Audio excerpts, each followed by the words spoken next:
আমার নাম রোশনি। এখন যে গল্পটা বলবো সেটা বেশ কয়েক বছর আগের কথা।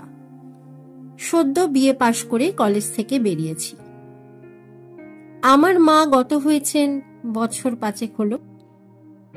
অত্যাধিক ডায়াবেটিস থেকে অর্গান ফেলিওর। বাবা আর আমার সংসার মোটামুটি ঠিকঠাক চলছিল। হঠাৎ একদিন না বলে কয়ে আমাদের বাড়িতে বড় মাসি, মিশো ও দাদা ভাইয়ের আগমন। একটু অবাকই হয়েছিলাম ওদের এভাবে কোনো খবর না দিয়ে আসায়। আসলে মায়ের মৃত্যুর পর সেভাবে আর কারোর সাথেই তেমন যোগাযোগ ছিল না। এ কথা সে কথার পর মেশো একটা বিয়ের কার্ড বার করে বাবার হাতে দিল, আর তাতেই জানতে পারলাম আগামী বৈশাখে দাদা ভাইয়ের বিয়ে। তার মানে এখনো প্রায় 6 মাস বাকি। পাত্রী কোথাকার, কিভাবে আলাপ, এসব কিছুই জিজ্ঞেস করিনি আমরা।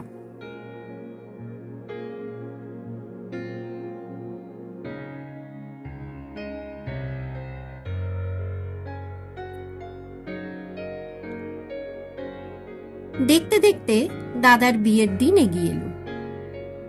যে মাসে দাদার বিয়ে তার ঠিক 1 মাস আগের এক মধ্যরাতে বাবার মোবাইল ফোনের রিংটোনে ঘুমটা ভেঙে গেল। পাশের ঘরে গিয়ে দেখলাম বাবা কার সাথে যেন কথা বলছে। কথা শেষ হওয়ার পর ফোনটা ছেড়ে দিল। আমি জিজ্ঞাসু দৃষ্টিতে বাবার দিকে তাকাতেই বাবা বলল, তোর মাসিমণির হার্ট অ্যাটাক করেছে, এক্ষুনি যেতে হবে আমাকে একবার। আমি কোনো কথা বললাম না। বাবাকে জামা কাপড় এগিয়ে দিয়ে নিজের ঘরে ফিরে এলাম। বাবা বেরিয়ে যাওয়ার পর একটু ঘুম এসে গেছিল চোখে। পরের দিন বাবা ফিরল দুপুরবেলা। মাসিমণিকে বাঁচানো যায়নি। এখানে অনেকে ভাবতে পারে যে নিজের মাসির অসুস্থতার কথা শুনেও আমি গেলাম না কেন, বা আমার যাওয়া উচিত ছিল। কিন্তু সত্যি বলতে আমার মায়ের মৃত্যুর পরে আমার মামা বাড়ির দিকে সবার কাছ থেকে এত ঠান্ডা ব্যবহার পেয়েছিলাম যে সকলের দিক থেকে মন উঠে গেছিল আমার।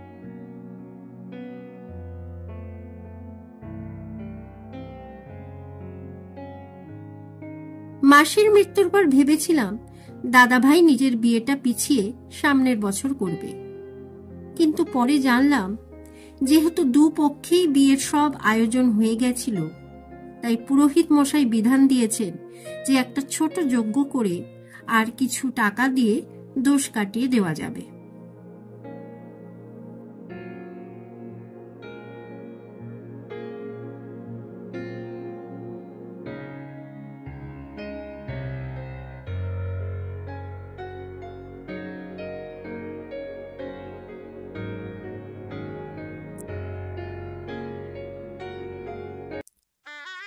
বিয়ের দিন সকালে যথারীতি আমি পৌঁছে গেলাম মাসির বাড়ি।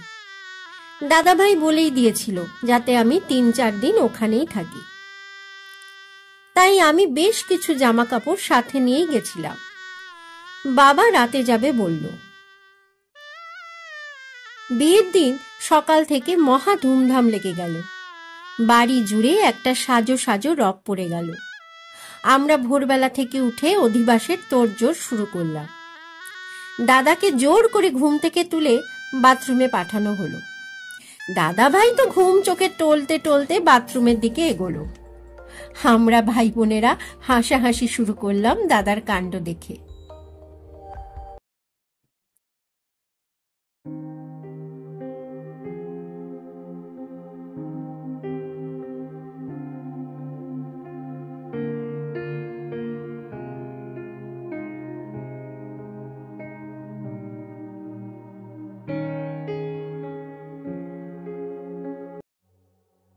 একটু পরে ধড়াস করে একটা আওয়াজ হলো বাথরুম থেকে।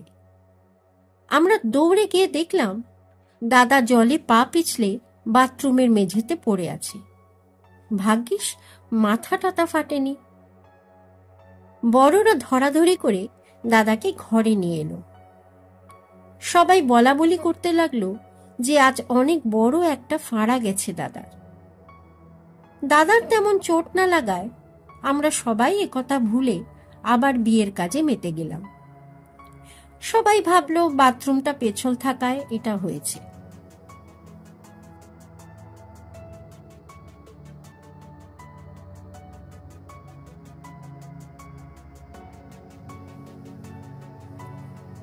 গায়ে হলুদের সময় হলুদ বাটতে গিয়ে বড় মামির একটা আঙুল প্রায় থেঁতলে গেল শিলনোড়ায়, আর নাপিত এসে ক্ষৌরকর্ম করতে গিয়ে দাদার বাম পায়ের বুড়ো আঙুলের মাথার প্রায় অনেকটা ছাল তুলে দিল।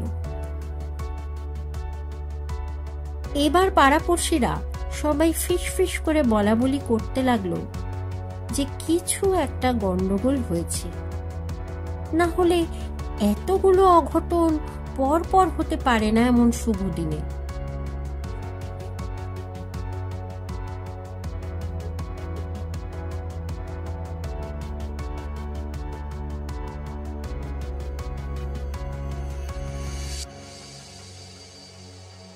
আমরা ভাই বোনরাও বেশ ভয় পেয়ে গেছিলাম। তবুও বিয়ে বলে কথা, আয়োজন তো করতেই হবে, এই ভেবে কাজগুলো থামালাম না। এরপর বিয়ের বরণ কুলো সাজানোর সময় কিছুতেই প্রদীপ জ্বালানো গেল না। দেশলাইয়ের পর দেশলাইয়ের কাঠি শেষ হয়ে এলো। প্রায় আধ ঘন্টা চেষ্টার পর অবশেষে দাদা ভাইয়ের নিজের চেষ্টায় প্রদীপ জ্বলল। বর আর কনে বিয়ে বসার পরও ছোট ছোট অনেকগুলো ঘটনা ঘটল। সিঁদুর দানের সময় বৌদি ভাইয়ের চোখের ভেতর সিঁদুর উড়ে গেল, পুরোহিত মশাইয়ের হাতে যজ্ঞের আগুনের তাপ লেগে পুড়ে গেল, ইত্যাদি। আমরা দুটো পরিবারের প্রত্যেকে ভয়ে তটস্থ হয়ে রইলাম আর ভগবানের কাছে প্রার্থনা করতে লাগলাম যেন সব ভালোই ভালোই মিটে যায়।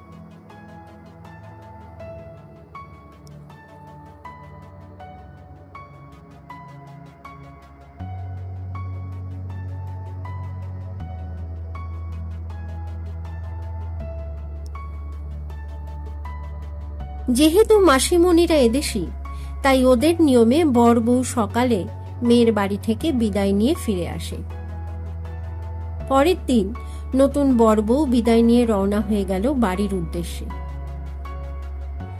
মাসির বাড়ির একদম সামনে এসে বরের গাড়ির সামনের দুটো চাকা একসাথে পাংচার হয়ে গেল। বাকি রাস্তাটা সবাইকে হেঁটে ফিরতে হলো। নতুন বউ বাড়ি ঢোকার সময় যে ঘটনাগুলো ঘটল সেগুলো যেন এক কথায় অবিশ্বাস্য। দাদা বৌদি বাড়ির রাস্তায় ঢুকতে বাড়ির মেইন গেটটা নিজে নিজে বন্ধ হয়ে গেল। একজন গেটটা খুলে ধরে দাঁড়িয়ে রইল। তারপর বাড়ি ঢোকার প্রধান দরজাটা দম করে খুলে গেল সশব্দে। আর তারপরেই যেন সারা বাড়ি জুড়ে একটা মিনি সাইক্লোন শুরু হয়ে গেল। জিনিসপত্র যেখানে সেখানে যা যা ছিল সব লন্ডভন্ড হয়ে গেল। কাঁচের ছবির ফ্রেমগুলো দেওয়াল থেকে মেঝেতে পড়ে ঝনঝন করে ভেঙে পড়তে শুরু করলো। কোথা থেকে এক রাশ ধুলোবালি পাতার রাশি বাড়ির ভেতরে ঢুকে আবর্জনা স্তূপ করে তুলল অত বড় বাড়িটাকে।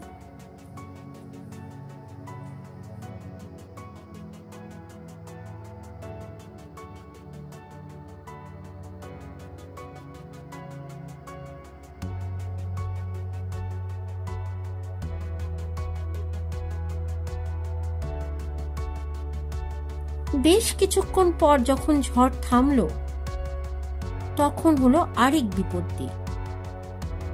আশীর্বাদের কুলোর মধ্যে রাখা প্রদীপ যতবার নতুন বউয়ের সামনে আনা হয় ততবার সেটা নিভে যায়, যেন কেউ ইচ্ছা করে বারবার ফু দিয়ে নিভিয়ে দিচ্ছে।